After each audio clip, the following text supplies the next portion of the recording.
Hallelujah, प्रभु की महिमा हो। एक और बार प्रभु के वचनों पर मनन करने का जो अनुग्रह प्रभु ने दिया उसके लिए उनका धन्यवाद हो। आइए आज अपने वचनों द्वारा प्रभु हमसे क्या बात करना चाहते हैं, मिलकर हम सुने। प्रार्थना। महापवित्र पिता परमेश्वर, हम आपके वचनों को सुनना चाहते हैं। हम थके हुए हैं, कमजोर हैं, जीवनों में कितनी क्षीण अवस्था में हम हैं, जब कई लोग यह बताते हैं। दृढ़ करने वाले आप हैं, हिम्मत देने वाले आप हैं, जयवंत करने वाले आप हैं। दोबारा से अपने वचनों द्वारा हमसे बात करें। यीशु के नाम से प्रार्थना मांगते हैं, आमीन। क्या आप लोग उठ गए हैं? Good morning. या फिर अभी भी बिस्तर पर ही हैं? अगर आप विदेश से जुड़ रहे हैं तो हो सकता है यह कोई और समय हो, या YouTube में कभी और भी देख रहे हैं। कभी भी आप प्रभु के वचनों को सुने। प्रभु का वचन जीवित है, इसलिए हमसे बात करता है। ध्यान से सुनिएगा। सुबह सवेरे उठने के साथ ही थका हुआ कौन होता है? सुबह सवेरे सभी लोग फ्रेश होते हैं, क्योंकि रात को हम अच्छी नींद सोए हैं। सोए या नहीं? कई लोग रात को नहीं सोते।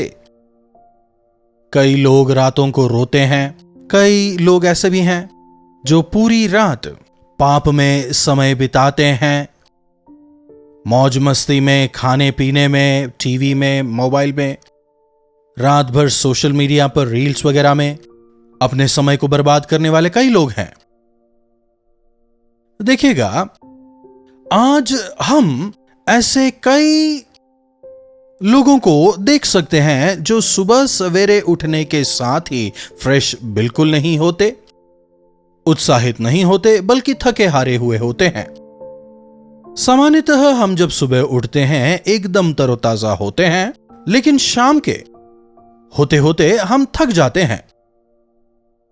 नहा धोकर तैयार होकर ऑफिस जाते हैं, कॉलेज जाते हैं, बच्चों को निला धुलाकर स्कूल में भेजते हैं, लेकिन जब हम शाम को वापस घर आते हैं थके हुए होते हैं। गर्मी भी तो इन दिनों में बहुत ज्यादा है ना, इस वजह से थकान और ज्यादा हो जाती है। उतना ही नहीं, जब हम बाहर जाते हैं तो हवा एकदम प्रदूषित हो गई है, पानी जो है वो प्रदूषित है। शाम होते होते हम थक जाते हैं। फिर शाम को दोबारा हम जब खाना खाते हैं, अच्छी नींद लेते हैं, सुबह तरोताजा हो जाते हैं। परमेश्वर ने दिन को काम के लिए, रात को नींद के लिए उन्होंने बनाया है, लेकिन कई लोग उसे फॉलो नहीं करते। कई लोग दिन रात मेहनत करेंगे तो बहुत पैसा कमाने पाएंगे। इसी विचार के साथ हमेशा पैसे कमाने के प्रयास में रहते हैं। ऐसे लोग अधिकतर जीवन में संदेहवादी होते हैं। महाज्ञानी सुलेमान अपने जीवन में तमाम चीजों को करने के बाद, तमाम प्रयासों को, तमाम खोजबीनों को करने के बाद, यह हासिल कर लूंगा, वो हासिल कर लूंगा, ऐसा हो जाएगा, वैसा हो जाएगा, तमाम प्रयास करने के बाद कहता है सब कुछ व्यर्थ है। एक व्यक्ति को भरपेट खाना और रात भर अच्छी मीठी नींद, इससे बड़ी आशीष और कुछ नहीं, ऐसे निष्कर्ष पर वो आता है। कई लोगों का जीवन आज कुछ इसी प्रकार का है। दिन रात मेहनत करते हैं, ये हासिल कर लूंगा, वो हासिल कर लूंगा, पैसा कमा लूंगा, मेहनत कर लूंगा, सेटल हो जाऊंगा, पढ़ लूंगा। तमाम प्रयास करने के बाद अंत में बचता क्या है? निराशा और बीमारी। आज कई सारे लोग ऐसी अवस्था में हैं। क्या आप भी हैं? क्या थके हुए हैं? क्या कमजोर हैं? क्या हारे हुए हैं? और कब तक आप इस प्रकार का जीवन जीना चाहते हैं? और कब तक मुझे अपमान सहना होगा? और कब तक मैं हारता रहूंगा? और कब तक मेरा जीवन ऐसा रहेगा? क्या इस प्रकार का सवाल आपके सामने है? ऐसे समय में कई लोगों के मुंह से यही निकलता है, मर जाते तो अच्छा होता। ऐसा बिल्कुल नहीं है। ऐसी स्थिति में यदि मर जाएं, तो उससे भी भयंकर नरक का सामना करना पड़ेगा। हमारे प्रभु थके हुओं को हिम्मत देते हैं, उन्हें बलवंत करते हैं। एक वचन देखिएगा, यशायाह की पुस्तक 40वें अध्याय की 28वीं आयत। क्या तुम नहीं जानते? क्या तुमने नहीं सुना? यहोवा जो सनातन परमेश्वर और पृथ्वी भर के सृजनहार हैं। कौन है हमारे परमेश्वर यहोवा? सनातन परमेश्वर और पृथ्वी भर के सृष्टिकर्ता हैं। अगर आप समुद्र के दूसरी ओर देखने का प्रयास करें, क्या दिखता है? समुद्र और आकाश मिलते हुए नजर आते हैं, लेकिन क्या ऐसा होता है? जी नहीं। समुद्र वहां खत्म नहीं होता, ना ही आकाश का अंत होता है। परमेश्वर ने शून्य से भूमंडल की रचना की। समस्त भूमंडल को बनाने के बाद प्रभु थक नहीं जाते। किसी चीज को खरीदने से बढ़कर उसे मेंटेन करना ज्यादा कठिन होता है। एक शानदार गाड़ी खरीद तो लेते हैं, लेकिन हर रोज उस गाड़ी का ख्याल रखना होता है। उसमें पेट्रोल या डीजल या गैस डलाना होता है, उसकी साफ सफाई करनी होती है, टाइम टू टाइम सर्विसिंग करवाना होता है। परमेश्वर ने ना केवल सृष्टि की रचना की, बल्कि वे उसे मेंटेन भी कर रहे हैं। मनुष्य उसे बिगाड़ रहे हैं, यह अलग बात है। और हम क्या कर सकते हैं? मनुष्य बिगाड़ने के अलावा क्या कर सकते हैं? ठीक करना हमसे नहीं होता। बुराई करना ही हम जानते हैं, भलाई करना हमसे नहीं होता। पुराने आदम का स्वभाव अब भी हम में बाकी है। संसार भर में देखिए युद्ध की खबरें, कैसे निर्दयी होकर एक इंसान दूसरे इंसान को मारता है, कैसे दूसरे की हत्या करता है। बिल्डिंग हम गिरा देते हैं और फिर घमंड करते हैं कि हम जीत गए। अनेकों को भूखा रख के, प्यासा रख के, अनाथ बनाकर उस क्रूरता की हदों को पार करने के बाद उस क्रूरता को हम फिर जीत का नाम देते हैं। भलाई करना हमसे नहीं हुआ, बुराई करने में हम अव्वल हैं। इसलिए मनुष्य बुराई का प्रतिफल भोग रहा है। जब वो तकलीफ, परेशानी खुद के जीवन में आती है तभी समझ आता है। जब हमारे घर में आग लगती है तभी उसका दर्द हमें महसूस होता है। सुनिएगा, चाहे हम कितनी ही मेहनत कर लें, तमाम प्रयास कर लें, जितनी आशीष प्रभु देते हैं उतनी ही आशीष हम पा सकते हैं। हमारे प्रयासों द्वारा हम संपन्न नहीं बन सकते। चिंता करने के द्वारा आप लंबे नहीं हो सकते। इसलिए वचन कहता है, यहोवा सनातन परमेश्वर और पृथ्वी भर के सृजनहार हैं। वे थकते नहीं, ना ही श्रमित होते हैं। उनकी बुद्धि अगम है। वे थके हुओं को बल देते हैं और शक्तिहीनों को बहुत सामर्थ्य देते हैं। वे अपने प्रेम की वजह से नरक जाने से, उस अनंत आग में निरंतर जलने से बचाने के लिए ना केवल उन्होंने क्रूस पर बलिदान दिया, बल्कि आज विनती भी करते हैं। 29वीं आयत दोबारा पढ़ना चाहूंगा। वे थके हुओं को बल देते हैं और शक्तिहीनों को बहुत सामर्थ्य देते हैं। थके हुओं को बल देते हैं, शक्तिहीनों को सामर्थ्य। क्या आप थके हुए हैं? आपको बलवंत करने के लिए प्रभु हैं। शक्तिहीन महसूस कर रहे हैं? प्रभु आपको सामर्थ्य देंगे। जब आप थका हुआ, शक्तिहीन महसूस करते हैं, ऐसे समय में प्रभु को पुकारें, प्रभु की ओर नजरों को उठाएं, प्रभु की आवाज सुने। प्रभु मेरी मदद करें, प्रभु को पुकारें। हम हमारी उलझनों से बाहर नहीं आ सकते हैं। एक मनुष्य दूसरे इंसान को उसकी समस्याओं से मुक्त नहीं कर सकता, मृत्यु से नहीं बचा सकता, लेकिन हमारे प्रभु जीवन देने वाले प्रभु हैं, प्राण देने वाले प्रभु हैं। वे हमारे सृष्टिकर्ता हैं, वे हमारे उद्धारकर्ता हैं। हमें बल देने के लिए, हमें अपनी सामर्थ्य देने के लिए, हमें तरोताजा करने के लिए वे हमेशा तैयार हैं। तरुण तो थकते और श्रमित हो जाते हैं और जवान ठोकर खाकर गिरते हैं। तरुण तो थकते और श्रमित होते हैं और जवान ठोकर खाकर गिरते हैं।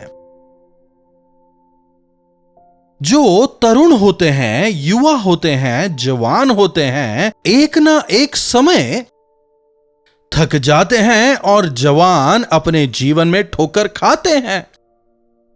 तेज भागने की इच्छा में ठोकर खाकर वे गिर जाते हैं। इसी बात को आप जरा आत्मिक दृष्टिकोण से समझने का प्रयास करिए। जब कोई नया नया उद्धार पाता है और जब जीवन में संघर्ष आते हैं, कभी कभी थक जाते हैं, शक्तिहीन हो जाते हैं। कई बार आवेश में आकर, उत्साह में आकर प्रभु के लिए मैं ये करूंगा वो करूंगा कहकर आगे आते हैं, लेकिन जितनी जल्दी आगे आए उतनी ही जल्दी थक भी जाते हैं। प्रभु हमें उत्तेजनाओं से भक्ति नहीं सिखाते। उत्तेजना में भागने वाला गिरने से नहीं बच सकता। यदि हमें अपने जीवन में स्थिरता चाहिए, अपने जीवन में यदि एक स्टेबिलिटी चाहिए, संघर्षों का सामना यदि शांति से करना चाहते हैं, स्थिर रहना चाहते हैं, थकना नहीं चाहते, श्रमित नहीं होना चाहते, वचन कहता है यहोवा पर भरोसा रखने वाले नया बल पाते हैं। यहोवा के सानिध्य में इंतजार करने वाले, प्रार्थना करने वाले, प्रभु की आज्ञा को मानने वाले, प्रभु की सहायता की अपेक्षा रखने वाले, प्रभु पर विश्वास करने वाले, यहोवा पर विश्वास करने वाले नया बल प्राप्त करते हैं। हमेशा प्रभु हमें नया बल प्रदान करते हैं, नई सामर्थ, नया विश्वास। अब सब कुछ खत्म, कुछ नहीं हो सकता, ऐसी स्थिति को प्रभु नई शुरुआत में बदलते हैं। प्रार्थना में हमें इंतजार करना है। जब आप थक जाते हैं, हार जाते हैं, कमजोर हो जाते हैं, असमर्थ हैं, जब अपने जीवनों में संघर्षों का सामना करते हैं, प्रभु यीशु को पुकारें। शांति देने वाले प्रभु यीशु को पुकारें। प्रभु मैं निस्सहाय हूं, असमर्थ हूं, मैं शक्तिहीन हूं, मुझे शक्ति दें। शिमशोन को परमेश्वर ने बलवान बनाया। अपनी महिमा के लिए इस्तेमाल करना वे चाहते थे, लेकिन अपनी जवानी की उत्तेजनाओं में गिरकर, प्रभु की योजनाओं को भूलकर, एक स्त्री को देखता है, उसके प्रेम में पड़ जाता है, उसका गुलाम बन जाता है, फिसल जाता है, गिर जाता है, प्रभु से दूर हो जाता है, बार बार बार बार गिरता जाता है। जब शत्रु शिमशोन के प्रेमिका के पास जाकर शिमशोन की शक्ति का राज पूछते हैं और उसे पैसे देते हैं, वो पैसा लेकर शिमशोन की शक्ति का राज जानकर उन्हें बताती है। वचन बताता है अंततः परमेश्वर का आत्मा उसे छोड़ देता है। शत्रु उसे बंदी बनाते हैं, उसकी आंखों को नोच लेते हैं। न केवल परमेश्वर का नाम बदनाम हुआ, खुद भी हार जाता है। जब एक मौका मिलता है, छोटी सी प्रार्थना करता है, बस इस एक बार मुझे सामर्थ्य दे दें, प्रभु मुझे क्षमा करें, आपने जो सामर्थ्य और बल मुझे दिया, मैंने उस स्त्री के पीछे उसे गंवा दिया, संसार के लिए मैंने उसका इस्तेमाल किया, प्रभु एक बार मुझ पर दया करें। जब वो परमेश्वर से सामर्थ्य मांगता है, जब प्रभु उसे सामर्थ्य देते हैं, न्यायियों की पुस्तक 7वें अध्याय में हम यह पाते हैं।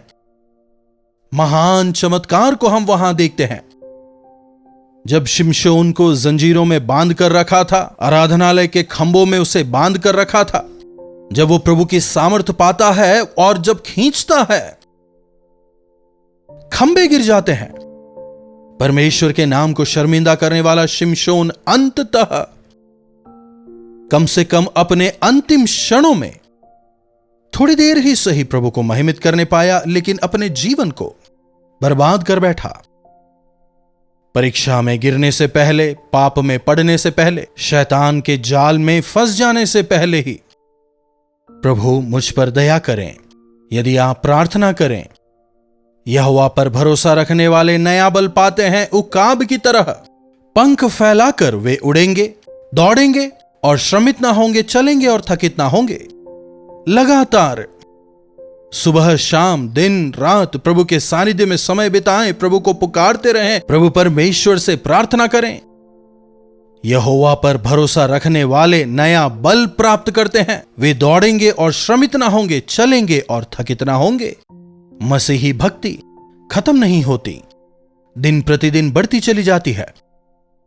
अगर हम थक कर, हार कर, कमजोर होकर आगे नहीं बढ़ रहे, इसका मतलब एक ही है कि हम यहोवा की बाट नहीं जो रहे। तो हमें क्या करना है? यहोवा की बाट जोहना है, यहोवा के सानिध्य में समय बिताना है। प्रभु पर हम इंतजार नहीं कर रहे, प्रभु की सहायता नहीं मांग रहे, प्रभु की सामर्थ्य नहीं मांग रहे। जब कभी आप थक जाते हैं, प्रभु को पुकारें, परमेश्वर की बाट जो है, प्रभु मुझे सामर्थ्य दें, मैं आपकी बाट जोह रहा हूं, मुझे बलवंत करें। उकाब की नाई पंख फैलाकर उड़ने में मेरी मदद करें। यदि आप प्रार्थना करेंगे, प्रभु जरूर उत्तर देंगे, आप जयवंत होकर जिएंगे। प्रार्थना। महापवित्र पिता परमेश्वर, प्रभु एक बार फिर से हम आपके वचनों के लिए शुक्रगुजार हैं। प्रभु आज जो कोई जहां कहीं से आपके इन वचनों को सुन रहा है, उनसे आप अपने वचनों द्वारा बात करें। प्रभु अगर आज ऐसा कोई भी है जो अपने जीवनों में हताश है, निराश है, थका हुआ है, होने दें प्रभु कि आज वे अपने जीवनों में आपसे नई सामर्थ को पाकर, आपसे नए बल को पाकर, ताकत को पाकर, सहायता को पाकर लगातार आपके लिए दौड़ने वाले, भागने वाले, बिना रुके आपके लिए मेहनत करने वाले वे लोग हो जाएं। प्रभु हम इस संसार में जब रहते हैं, कई चीजें हमें चिंतित, हैरान, परेशान करती हैं, लेकिन प्रभु हमारी मदद करें कि हम अपनी नजरों को आप पर टिकाते हुए, आपसे सामर्थ्य पाकर, आपके गवाह होकर जीने वाले हम हो जाएं। यीशु के नाम से प्रार्थना मांगते हैं, आमीन। अब हमारे पिता परमेश्वर का प्रेम, प्रभु यीशु मसीह का अनुग्रह, पवित्र आत्मा की संगति और सहभागिता हमें से प्रत्येक के साथ आज, कल और सर्वदा बनी रहे, आमीन। प्रभु परमेश्वर की महिमा हो। अपने प्रार्थना विषयों को आप हमें 9884907779 पर व्हाट्सएप, वॉइस मैसेज या फिर टेक्स्ट के द्वारा भेज सकते हैं। हमें आपसे सुनकर, आपके बारे में जानकर आपके लिए प्रार्थना करने में काफी प्रसन्नता होगी। आप भी जरूर प्रार्थना करें, प्रभु अवश्य चमत्कार करेंगे। इन्हीं वचनों के साथ आज मैं आपसे फिर से विदा लेना चाहूंगा। दोबारा मिलने तक प्रभु का अनुग्रह हम सबों पर बना रहे।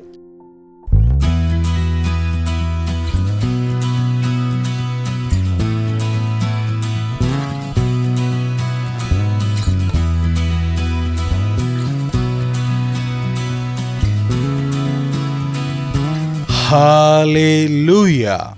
मुंबई और उसके आसपास रहने वालों के लिए एक खुशखबरी। प्रभु की इच्छा रही तो मई 1 तारीख को एक बेहद खास गेट टुगेदर मीटिंग का आयोजन हम आप लोगों के लिए कर रहे हैं।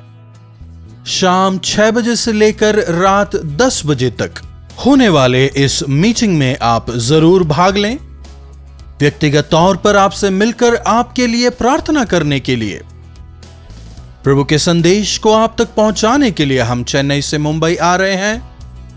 आइए इस गेट टुगेदर मीटिंग में भाग लेकर प्रभु की आशीषों को पाइए। एड्रेस है Morning Star English School, Sion, Dharavi, Mumbai. अधिक जानकारी के लिए आप 9884907779 पर या व्हाट्सएप करें, अधिक जानकारी आपको दी जाएगी। अपने परिवार को साथ लाएं, मित्रों को भी जरूर लाएं। मिलकर हम प्रभु की स्तुति करेंगे, व्यक्तिगत जरूरतों के लिए और अन्यों के लिए मिलकर प्रार्थना करेंगे, प्रभु के वचनों को सुनेंगे। जरूर आएं, प्रभु की आशीषों को पाएं। जरूर आएंगे ना?